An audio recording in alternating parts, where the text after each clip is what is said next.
Di pertemuan kita yang ketiga kali ini kita membahas terkait dengan ketentuan-ketentuan umum, ya, ketentuan-ketentuan umum yang bersifat dasar, yang memang harus kita pelajari dan harus kita ketahui, ya. Karena tanpa kita mengetahui terkait dengan ketentuan, maka ya kita juga tidak bisa mematuhi terkait dengan peraturan dalam pajak. Nah, di dalam ketentuan yang pertama ya yang perlu kita bahas malam ini terkait dengan sistem pemungutan pajak, ya, terkait dengan sistem pemungutan pajak.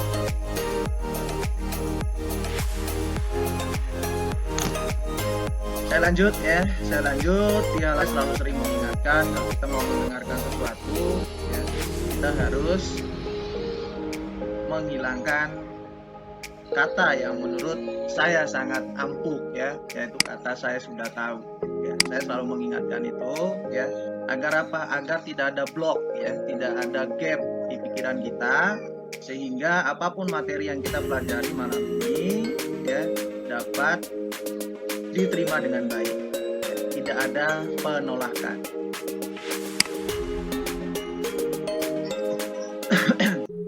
Baik ya, saya lanjut kepada yang pertama ya. Yang pertama yang perlu kita bahas terkait dengan ketentuan umum ini adalah terkait dengan sistem pemungutan pajak. Ya. Sistem pemungutan pajak. Dalam pemungutan pajak ya, kita mempelajari ada kurang lebih 4 sistem yang diterapkan. Ya, ada 4 sistem yang diterapkan. Ada self assessment, ada official assessment, ada semi self assessment, dan withholding, ya.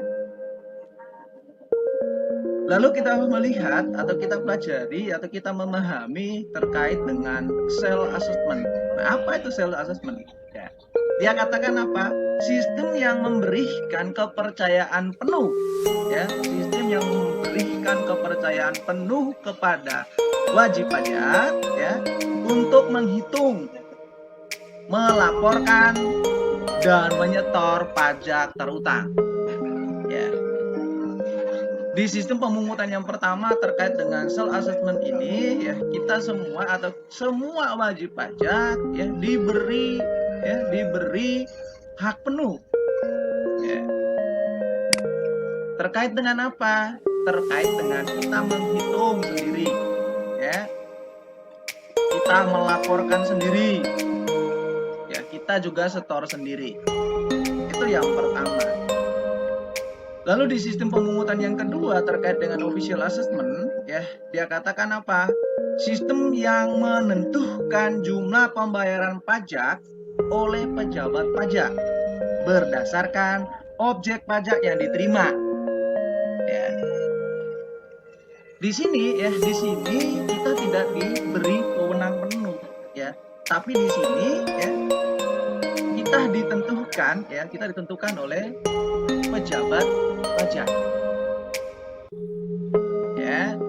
Yang biasanya teman-teman, dalam hal ini yang sering bekerja atau sering berhubungan langsung dengan wajib pajak itu adalah dipercayakan kepada konsultan pajak. Ya. Lalu yang ketiga terkait dengan semi self assessment. Ya. Di semi ini dia katakan apa? Sistem penentuan jumlah pembayaran pajak berdasarkan kesepakatan. Nah ini ya, ini repot ya, yang ketiga ini ya, sehingga mungkin teman-teman pernah mengalami hal seperti ini. Dia katakan apa? Sistem penentuan pajaknya berdasarkan kesepakatan, ya. Kesepakatan antara siapa? Ya, kesepakatan antara pihak pajak dan wajib pajak. Ya. Nah, ini kalau kita kaitkan dengan materi sebelumnya, ya, ini seringkali yang terjadi adalah terkait dengan apa? Terkait dengan hutang pajak, ya. yang dimana hutang pajak yang tidak terbayar dan melakukan apa? Melakukan penagihan ataupun penyitaan. Sehingga di sini adanya kesepakatan antara pihak pajak dan wajib pajak untuk apa? Untuk menentukan berapa yang harus dibayar. Itu. Nah, lalu yang keempat katakan apa? Ya terkait dengan withholding, dia katakan sistem memberikan kepercayaan kepada pihak ketiga ya untuk mengumpulkan pemungutan pajak atas objek pajaknya. Kalau yang ketiga ini adalah diberikan kepercayaan kepada pihak ketiga ya, memberi kepercayaan ke pihak ketiga untuk apa? Untuk mengumpulkan pemungutan pajak ya, untuk mengumpulkan pemungutan pajak dari wajib pajak. Setelah kita memahami terkait dengan sistem pemungutan pajak ya, maka selanjutnya adalah kita memahami bagaimana pembayaran pajak ya, dan apa fungsinya gitu kan ya. Kita harus memahami terkait dengan pembayaran pajak ya. Di dalam pembayaran pajak ini ada 3 poin utama yang harus kita pahami ya. Yang pertama adalah terkait dengan surat setor pajak, yang kedua adalah tempat pembayaran pajak, dan yang ketiga adalah waktu pembayaran pajak. Nah, lalu kita mengupas satu-satu ya. Surat setor pajak. Nah, surat setor pajak itu fungsinya untuk apa kan gitu? Fungsi dari surat setor pajak itu adalah suatu surat atau dokumen yang melakukan pembayaran atau penyetoran pajak terutang. Dan surat setor pajak ini juga yang memiliki fungsi sebagai surat bukti potong dan juga sebagai surat bukti apa? Bukti pungut ya, bukti pungut. Kita memahami terkait dengan surat setor, bukti pungut ya sebagai bukti potong. Lalu kita boleh membayar pajak di mana-mana. Kalau ini sudah bukan asing lagi ya, sudah bukan asing lagi terkait dengan tempat pembayaran pajak ya. Tempat pembayaran pajak ada pihak-pihak yang memang diberi kepercayaan oleh Dirjen Pajak untuk memungut atau menerima pembayaran pajak dari wajib pajak ya. Ada perbankan, habis itu ada juga kantor pos.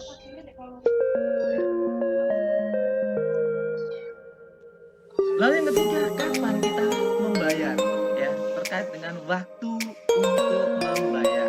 Kapan kita melakukan pembayaran?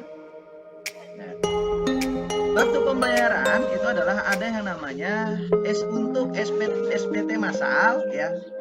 SPT massal ya, itu paling lambat 15 hari ya. Saya ulangi lagi, 15 hari ya setelah masa pajak berakhir. Untuk SPT massal 15 hari setelah masa pajak berakhir, itu paling lambat. Lalu untuk terkait dengan ada pembetulan atau koreksi ya, ada pembetulan, ada koreksi, ada tanggapan ya, itu paling lambat 1 bulan sejak tanggal diterbitkan ya. Lalu yang ketiga terkait dengan waktu pembayaran ini adalah yang berhubungan dengan apa ya, yang berhubungan dengan SPT tahunan. Tadi yang pertama adalah ada SPT massal, yang ketiga terakhir adalah ada SPT tahunan. Nah, SPT tahunan ini yang terutang harus dibayar lunas. Nah, ini SPT tahunan harus dibayar lunas ya. Kapan ya? Sebelum surat pemberitahuan pajak penghasilan disampaikan. Saya ngambil contoh ya untuk SPT tahunan. Nah, untuk tahun ini itu itu harus sudah dilunas sebelum diterbitkan surat pemberitahuan pajak untuk tahun berikutnya.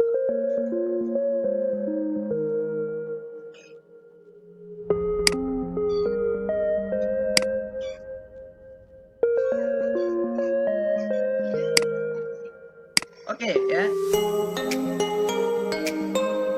Dari pembayaran pajak ya, hal lain yang perlu kita pelajari dan perlu kita pahami terkait dengan apa? Terkait dengan pelaporan pajak. Ya, terkait dengan pelaporan pajak. Nah, di dalam pelaporan pajak ini dalam ketentuan umumnya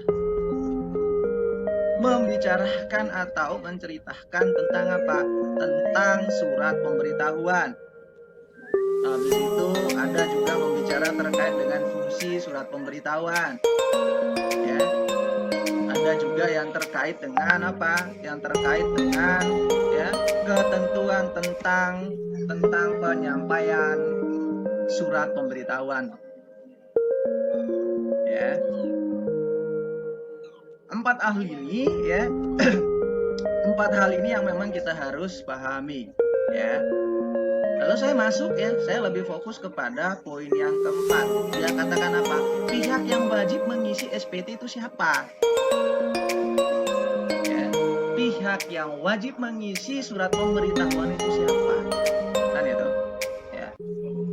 Yang wajib mengisi surat pemberitahuan itu adalah orang pribadi. Ya, ingat, orang pribadi yang menerima penghasilan dari usaha atau pekerjaan bebas. Ya. Saya ulangi lagi, siapa yang wajib mengisi SPT? Ya, katakan apa? Wajib pajak pribadi atau orang pribadi yang menerima penghasilan dari usaha ya dan pekerja bebas. Selain itu juga yang wajib mengisi SPT ini adalah orang pribadi yang menerima penghasilan lebih dari satu pekerjaan. Ya, teman-teman yang memiliki kerjaannya double, ya, itu yang wajib mengisi SPT. Nah. Lalu yang berikutnya juga yang wajib mengisi SPT ini adalah apa? Setiap badan usaha tetap. Dan yang paling penting adalah, yang paling penting dari sekian yang saya sebutkan dalam yang wajib mengisi SPT itu adalah wajib pajak atau orang pribadi atau badan yang memiliki apa? Yang memiliki nomor pokok wajib pajak. Ya. Kalau tidak memiliki nomor pokok wajib pajak, maka tidak perlu mengisi SPT. Ya. Lalu yang kelima terkait dengan batas waktu penyampaian SPT. Ya. Batas waktu penyampaian SPT ini tadi sudah saya bahas di slide sebelumnya, ya. Cuman saya tekankan kepada siapa ini? Kepada SPT yang tahunan wajib pribadi, ya, wajib pajak pribadi, ya, wajib pajak pribadi. Nah, wajib pajak pribadi yang ditekankan adalah paling lambat 3 bulan setelah akhir tahun pajak. Ya, paling lambat ya 3 bulan setelah akhir tahun pajak. Yang biasanya teman-teman melaporkan ya A1 itu adalah paling lambat 31 Maret. Ya, 31 Maret. Dan masih diberi batas waktu juga ya biasanya sampai dengan tanggal 20 bulan April. Lalu untuk wajib pajak badan ya, batas waktunya kapan? Batas waktu untuk wajib pajak badan itu adalah 4 bulan setelah akhir tahun pajak. Ya.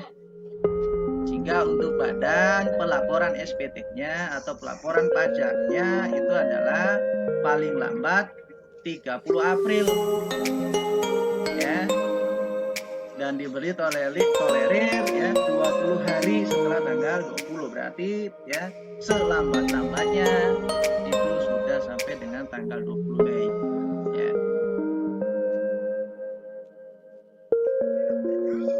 Setelah kita memahami terkait dengan pelaporan pajak, yang lain yang perlu kita pahami adalah terkait dengan ketetapan pajak. Nah, ketetapan pajak kita akan membahas terkait dengan jenis-jenisnya. Apa aja sih ya yang terkait dengan ketetapan pajak? Lalu fungsinya apa gitu pajak itu ditetapkan? Jenis-jenisnya terkait dengan ketetapan pajak, yang pertama itu adalah surat ketetapan wajib pajak ya, surat ketetapan pajak kurang bayar. Ya, ada yang namanya surat ketetapan kurang bayar. Habis itu ada juga namanya surat ketetapan lebih bayar dan surat ketetapan pajak nihil. Ya. Dalam jenis-jenisnya ini ya, dalam ketetapan pajak itu yang pertama itu adalah terkait dengan surat ketetapan pajak apa lebih bayar, ada kurang bayar dan pajak nihil. Ya. Itu terkait dengan jenis-jenisnya. Lalu fungsinya apa? Lalu apa fungsinya terkait dengan ketetapan pajak? Ternyata fungsinya adalah sebagai sarana untuk menentukan koreksi fiskal. Dalam akuntansi ya, dalam ilmu dalam program studi akuntansi ada yang namanya terkait dengan akuntansi perpajakan. Ada perencanaan perpajakan. Di akuntansi perpajakan yang membicarakan terkait dengan masalah koreksi fiskal. Ya, masalah koreksi fiskal. Lalu fungsi lain dari ketetapan pajak ini adalah terkait dengan sarana untuk mengenahkan sanksi. Ya. Untuk masalah sanksi. Habis itu terkait dengan sarana administrasi ya, untuk melakukan penagihan pajak. Dari sarana administrasi ada juga terkait dengan sarana untuk memberitahukan ya, untuk memberitahukan jumlah pajak yang harus dibayarkan atau jumlah pajak yang terutang. Oke. Ya. Dari surat ketetapan pajak ini ya, hal lain juga yang perlu kita pahami yang berhubungan dengan apa? Yang berhubungan dengan kewajiban wajib pajak. Ya. Wajib pajak ya memiliki kewajiban yang berhubungan. Yang pertama adalah wajib pajak harus mendaftarkan diri. Tuh. Ya, wajib pajak harus mendaftarkan diri. Yang kedua adalah wajib pajak harus melunaskan terkait dengan pajak penghasilan.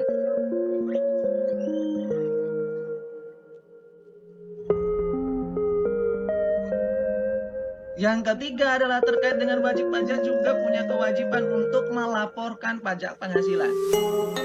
Ya, yang keempat adalah wajib pajak juga harus melakukan pembukuan. Dan yang terakhir adalah terkait dengan pencatatan. Nah, 5 poin penting ini ya, 5 poin penting ini yang harus kita pahami. Ya. Bahwa kita itu memiliki kewajiban jika kita sudah tercatat sebagai wajib pajak. Ya. Bukti administrasi bahwa kita sudah dicatat sebagai wajib pajak itu adalah dengan dibuktikan adanya atau diterbitkan nomor pokok wajib pajak. Ya, jika belum memiliki nomor pokok wajib pajak, maka ya kewajiban ini tidak perlu dijalankan. Di samping kita memahami terkait dengan kewajiban, maka kita juga harus memahami terkait dengan apa? Terkait dengan hak dari wajib pajak. Ya. Seorang wajib pajak atau wajib pajak, baik itu orang pribadi maupun badan, ya, dia punya hak terkait dengan perlindungan kerahasiaan. Ya, kerahasiaan terkait dengan apa? Kerahasiaan terkait dengan data-data yang sensitif. Ya, yang berhubungan dengan apa? Yang berhubungan dengan yang pertama terkait dengan data pribadi. Yang berikutnya adalah terkait dengan data kinerja keuangan. Kalau perusahaannya masih belum go public, maka ini wajib dirahasiakan. Ya.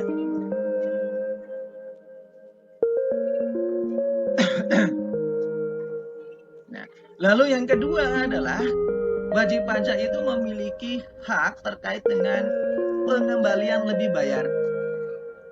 Ya. Baik itu wajib pajak pribadi maupun badan, dia memiliki hak untuk meminta atau menyampaikan bahwa adanya terjadi lebih bayar. Ya. Kalau teman-teman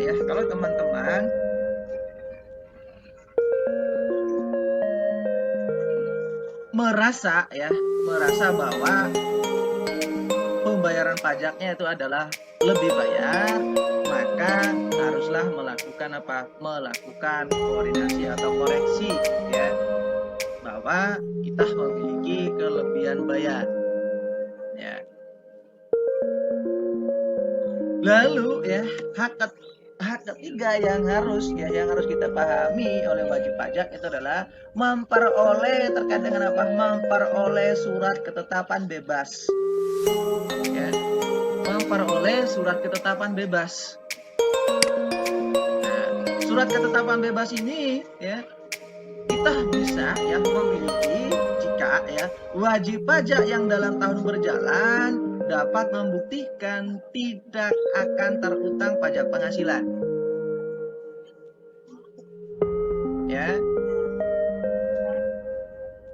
Dan wajib pajak atas penghasilannya hanya dikenai pajak penghasilan yang bersifat final.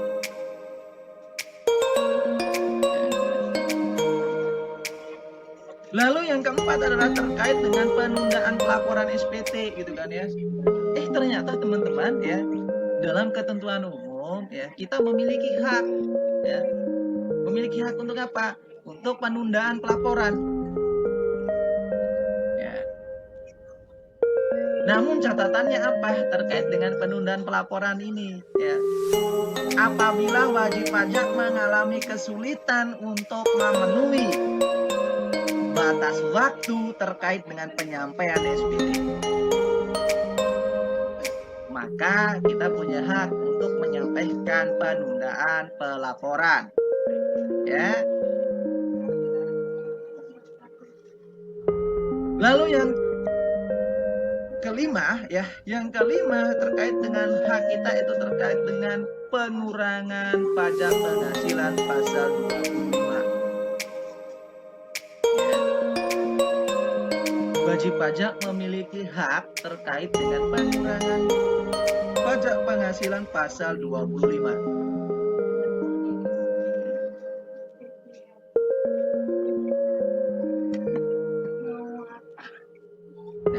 Bagaimana cara memperolehnya? Bagaimana cara memperoleh terkait dengan pengurangan pajak penghasilan pasal 25? Ya. Caranya adalah wajib pajak dapat mengajukan permohonan pengurangan pajak penghasilan pasal 25 apabila setelah 3 bulan atau lebih berjalan suatu tahun pajak dapat membuktikan bahwa pajak penghasilan yang terutang untuk tahun pajak tersebut kurang dari 75%. Nah, ini ya. Bagaimana kita memperoleh terkait dengan pengurangan pajak penghasilan pasal 25? Dia katakan apa? Jika pajak penghasilan terutangnya itu kurang dari 75%. Ya. Pajak penghasilan yang terhutang kurang dari 75%.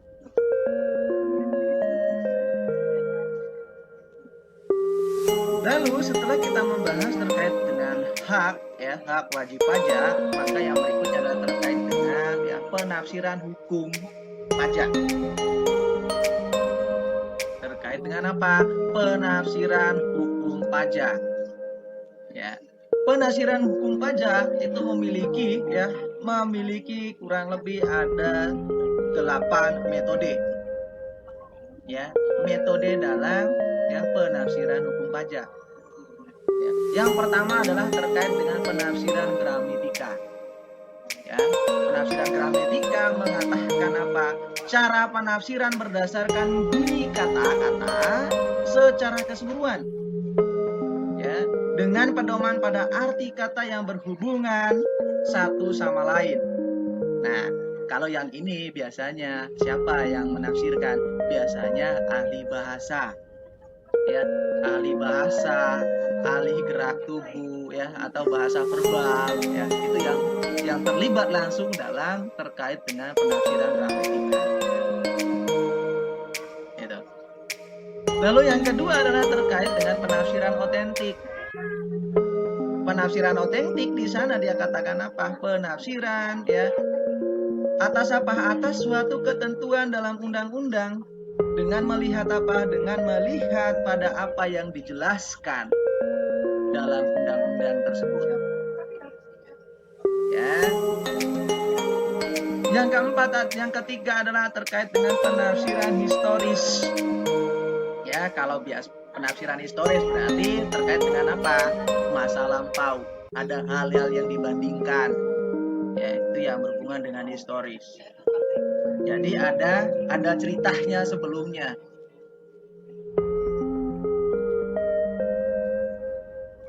Lalu yang berhubungan dengan penafsiran sistematik, ya. Yang berhubungan dengan sistematik ini adalah penafsiran dengan menghubungkan satu pasal dengan pasal yang lain. Ya, menghubungkan apa? Menghubungkan satu pasal dengan pasal yang lain, ya, dalam satu undang-undang yang sama. Lalu ada lagi terkait dengan apa? Penafsiran sosiologi, ya. Ada penafsiran sosiologi, ya. Di penafsiran sosiologi ini ya, suatu ketentuan dalam undang-undang disesuaikan dengan apa? Perkembangan dan dinamika kehidupan masyarakat. Ya. Jika kita mau menafsirkan dalam hukum pajak, maka harus didasarkan pada ya dinamika atau pola hidup masyarakat. Ya. Seperti apa? Seperti yang kita rasakan sekarang dengan kondisi pandemi ya, maka kebijakan ya peraturan Menteri Keuangan itu sudah sampai dengan berapa? Sampai dengan 80 lebih terkait dengan apa? Terkait dengan pajak. Yang dimana selalu membicarakan terkait dengan apa? Terkait dengan kelonggaran ya terhadap wajib pajak. Baik itu adalah terkait dengan subsidi, diskon dan lain-lain, ya. Penundaan pembayaran juga masuk di sana.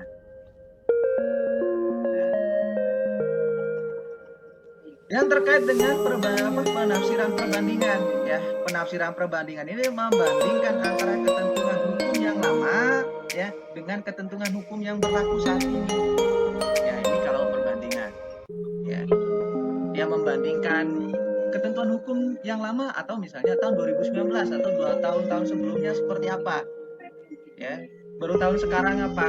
Setelah itu dibandingkan, maka ya ngambil sebuah kesimpulan, ya, untuk apa? Untuk menafsirkan hukum apa yang berlaku dalam perpajakan. Lalu yang berikutnya adalah terkait dengan apa? Terkait dengan penafsiran doktrinir, ya. Siapa nih? Dino Dwi Wicaksono. Nah, di doktrin di sini dia katakan apa? Dengan cara mengambil pendapat dari para ahli, ya, khususnya ahli-ahli dalam perpajakan. Jadi tidak sembarang ahli juga yang diambil terkait dengan untuk menafsirkan hukum pajak yang berlaku, ya, mulai dari ketentuan, tarif ataupun syarat-syarat, ya, itu harus ahli-ahli, ya, ahli-ahli perpajakan yang harus dilibatkan.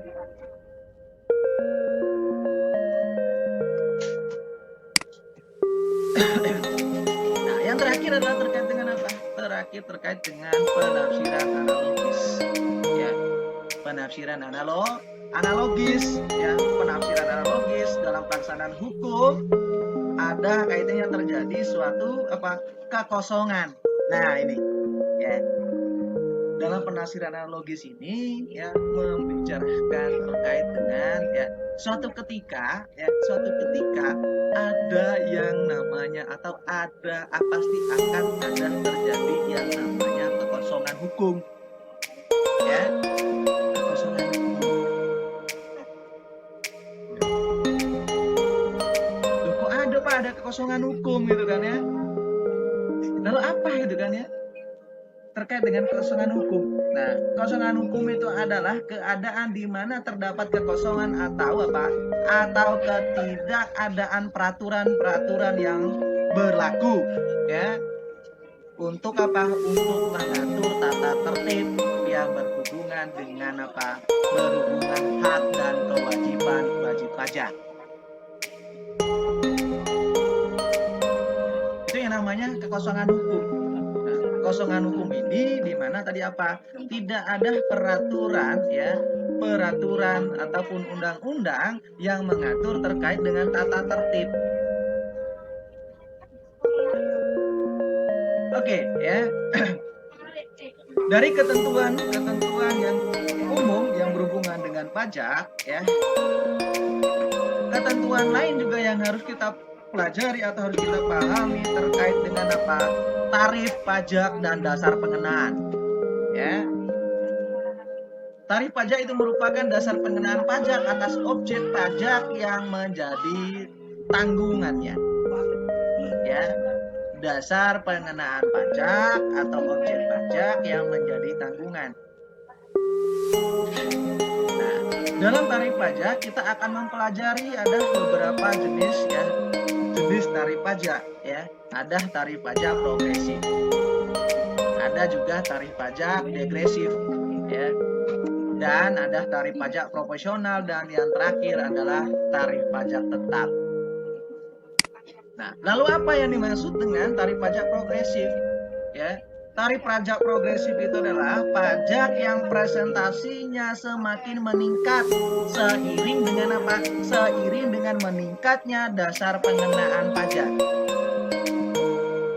Ya, kalau tarif progresif itu, ya, dia itu presentasinya ikut meningkat seiring dengan Seiring dengan, ya, naiknya dasar pengenaan pajak.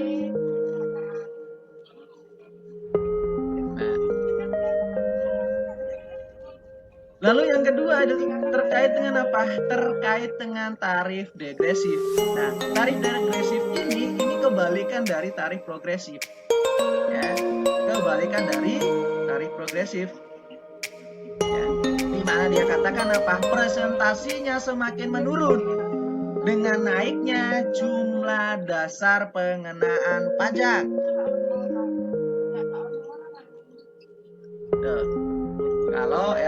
Kalau tarif progresif itu adalah semakin naik seiring dengan, ya, besarnya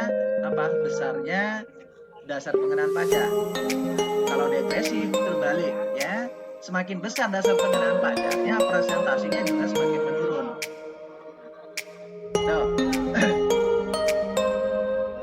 Lalu terkait dengan tarif proporsional.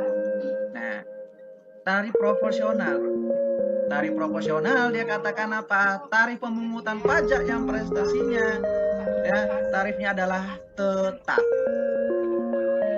Ya, tarif proporsional ini adalah tarif yang dikenakan itu adalah bersifat tetap. Ya, ini sama halnya dengan tarif tetap. ya, tarif tetap yang ditetapkan nominalnya tanpa pengenaan dengan naiknya jumlah dasar pengenaan pajak, ya. Jadi dia tidak mempengaruhi, ya. Meskipun dasar pengenaan pajaknya naik, tarif pajaknya masih tetap. Ya. Saya ambil contoh teman-teman terkait dengan jenis-jenis tarif pajak. Nah, jenis-jenis tarif pajak, ya, terkait dengan tarif progresif ini seringkali digunakan terkait dengan perhitungan pajak yang berhubungan dengan dividen, berhubungan dengan bunga bank, ya, yang berhubungan terkait dengan bunga bank, dividen, ya. Ini sering menggunakan tarif progresif. Ya. Setelah kita memahami terkait dengan, ya, jenis-jenis tarif, ya, maka selanjutnya yang berhubungan dengan apa? Ini yang perlu kita hati-hati. Ya, terkait dengan apa? Terkait dengan tindak pidana dalam perpajakan. Ya. Apa itu yang dimaksud dengan tindak pidana? Ya, tindak pidana adalah suatu peristiwa atau tindakan yang melanggar hukum. Ya, tindak pidana itu adalah apa? Tindakan atau suatu peristiwa yang melanggar hukum.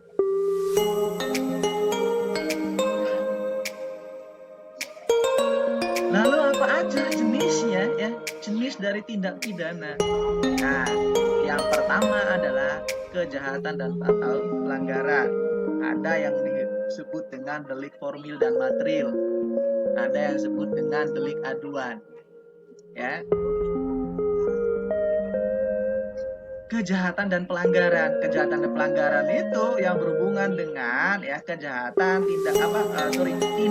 yang bertentangan dengan apa? Rasa keadilan tanpa memandang sudah diatur dalam undang-undang, ya. Atau gini, ya, kejahatan dan pelanggaran ini dia tidak memandang apakah itu sudah diatur atau tidak.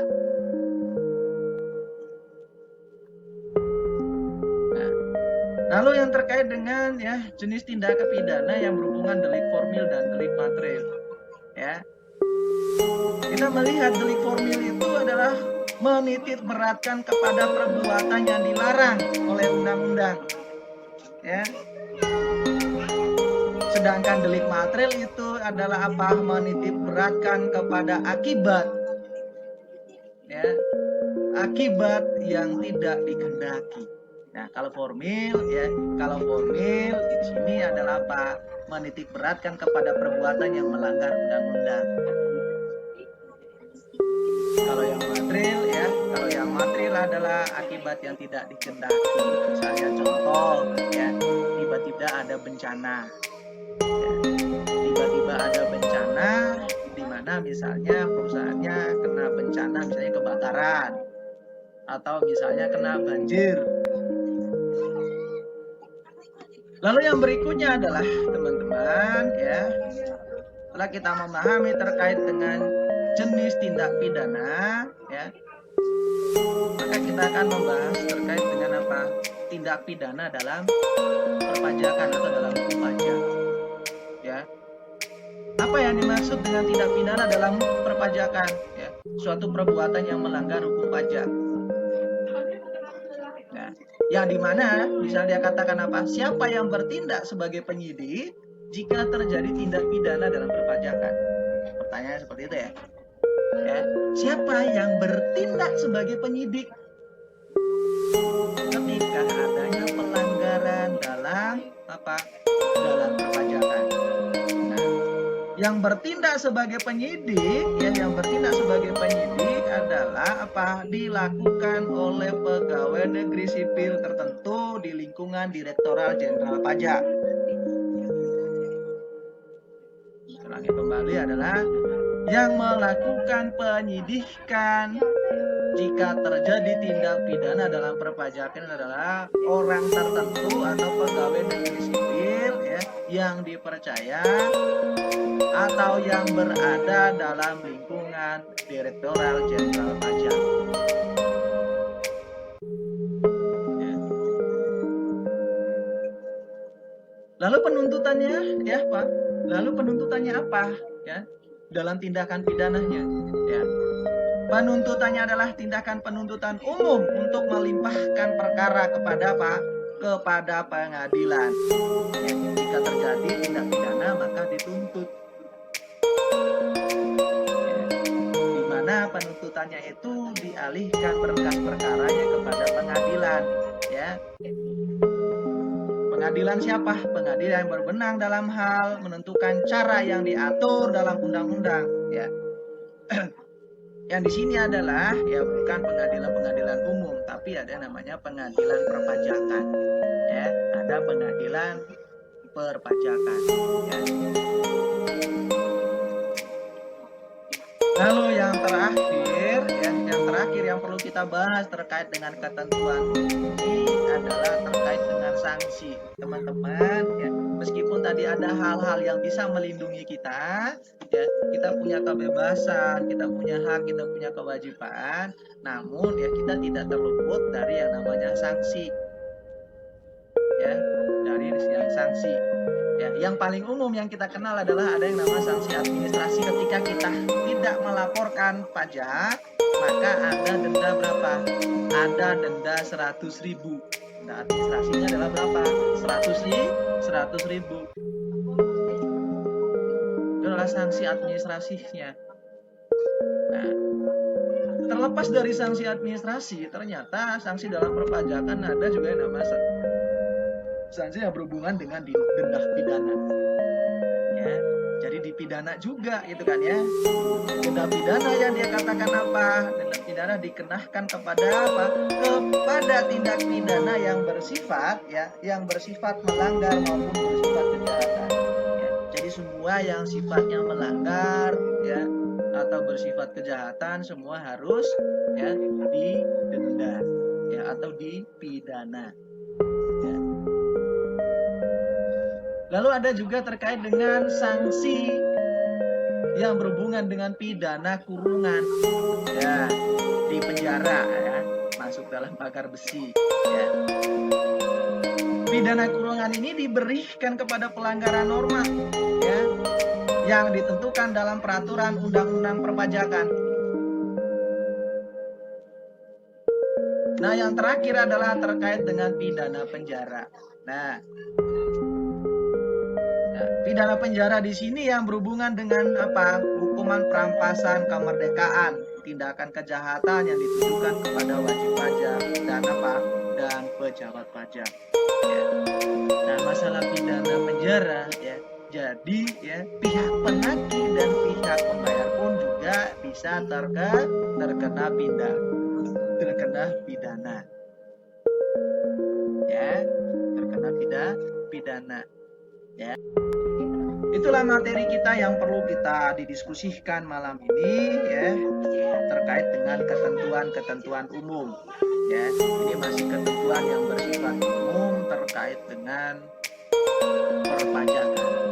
Ya, tadi terkait dengan sistem pemungutan, ya, tarif, habis itu ada tindak pidana, ada sanksi. Ya, itu kita harus pahami. Yang lebih-lebih adalah kita harus memahami terkait dengan hak dan kewajiban. Karena memang hak dan kewajiban ini selalu berjalan berbarengan, ya, atau selalu berjalan bersama, ya. Kalau ada hak pasti punya kewajiban. Tidak ada yang ada haknya aja tapi tidak ada kewajiban. Ya. Lebih dalam ilmu akuntansi, hak dan kewajiban itu selalu berjalan bersama. Ya. Siapa yang memiliki hak dan siapa yang memiliki kewajiban. Oke, baik teman-teman. Hari ini kita akhiri dulu. Saya akhiri. Assalamualaikum warahmatullahi wabarakatuh.